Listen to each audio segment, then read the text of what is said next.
Hey there, resin creators. My name is Catherine Swift, and I'm the creative director here at ResinObsession. And I got a customer question this week wanting to know how I store resin molds. And so I thought I'd walk you through the process because, resin molds are, kind of like M&Ms and cats. You can't have just one. So let me walk you through what I do. So I am fortunate enough that I have a dedicated space to serve as my resin studio, and it has a bathroom. And so I will, anything that needs water, so like sanding and stuff, but I will also put molds here that need cleaning before I put them away. So I don't like to put away molds that have like a bunch of stuff on them, just because stuff transfers. So you can see like there's a lot of glitter here.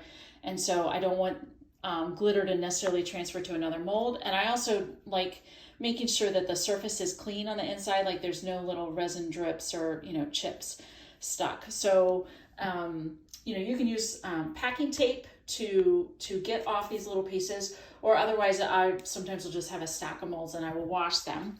And I wash them with soap and water, and make sure you have one of these little strainer things in the bottom of your sink, because all these little plastic nubs, your little resin chips, glitter, anything will clog up your sink. Okay. So then once I wash everything out, because we have hard water, I shake it out as best I can. I will slap it on a towel, and then I will just let them air dry. I don't try and dry them because it's aggravating and it tends to leave lint. So I will do that and give them a good 24 hours to dry. So when it comes to storing molds, then you want to have somewhere where you can keep the molds protected and obviously move things pretty easily.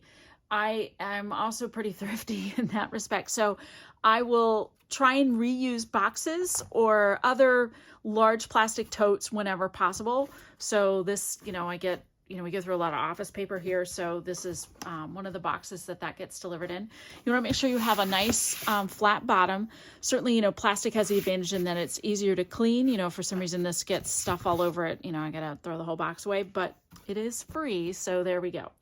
Now, the important part is that you want to store your molds so that they're not going to misshape while trying to maximize, your storage space. So, so if it's possible, so for example, here's a couple of coaster molds that I can put in this box, and this one nests inside the other one. So I will do that. And then, you want to put everything in a layer as evenly as possible so that you're, distributing the weight, as evenly and as nicely as possible, because you don't want to misshape your mold. So for example, like, even though this is a thin coaster mold, you wouldn't want to put this mold in here and say like put it upside down, only then to put like a big, like one of these big napkin ring holder molds like on top of it, because then it's like it's stretching out the center of the mold. So you want to be thoughtful and careful about that. So you can just kind of, use your jigsaw puzzle skills to kind of, put molds together so that you're distributing weight evenly. So for example, here's this mold, and here's another napkin ring mold. So I would probably stack them something like this. I like to stack molds down whenever possible, because it, keeps the dust out and hopefully keeps them a little cleaner. But more importantly, you want to be sure that you're not missshaping the mold by doing that. So for example, here's like a big tray.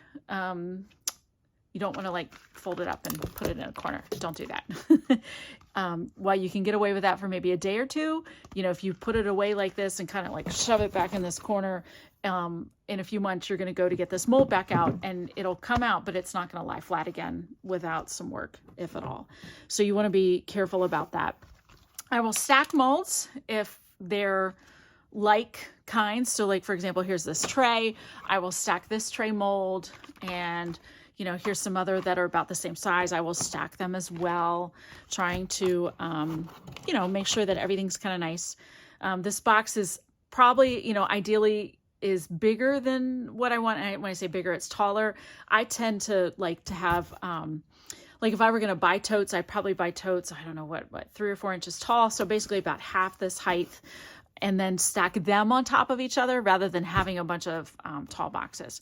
But, here's like a phone grip mold, I would put that there.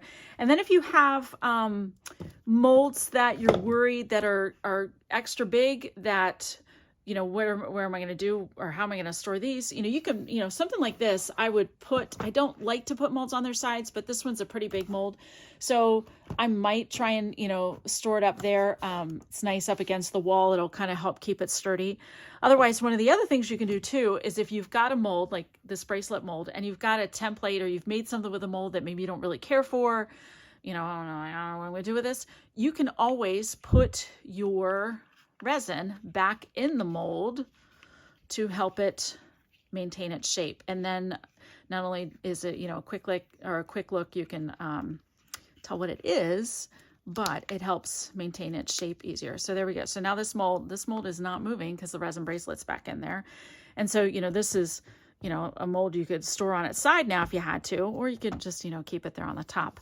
But just be thoughtful and be mindful, and, you know, be careful.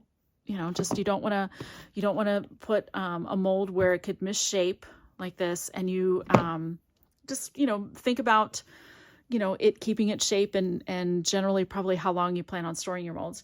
Now, once I get the box the way I like it, I generally don't put anything else on top of the molds, unless, like, if there's going to be a lot of space in this box, and I might grab some of our big craft packing paper just to put in the box so everything doesn't, like, you know, shuffle around when I go to store them. And then keep your molds somewhere where they can stay climate controlled. So don't put them in your garage. You know, the heat and the humidity will make your molds wear out faster. Like, you know, unfortunately, these things don't last forever. And so heat and humidity and just exposure to elements like that will make them brittle faster. And that's why sometimes when you go to use a mold that you haven't used it in a while, and you pour resin and you go to demold and it's just tearing apart, it's because it's gotten dried out, and it just unfortunately isn't going to, you know, work forever. But I will store these in a closet, you know, put the lid on them, store them in a closet, and then I will write on the outside of the box what's in there, because Lord knows I got a ton of molds and I hate going through boxes and trying to figure out what I got. So I might, probably, say tray molds, jewelry molds, whatever, coasters, whatever, put that on the outside. And that way you can only grab one box instead of going through all your boxes to find them. So I would love to know how you store molds. So if you've got some other tips or a picture you want to show, I will gladly reshare on Instagram, because I know this is something probably a lot of people have questions about, and Lord knows I could always use a few tips when it comes to making the most of your space and protecting your mold investment. So thanks for stopping by today. And the next time you need resin molds, please come on over to ResinObsession.com. We're always getting new molds in and new styles, and trying to keep all of you creative people on the artistic edge of what's hot. So thanks for shopping with us, and let's do this again sometime.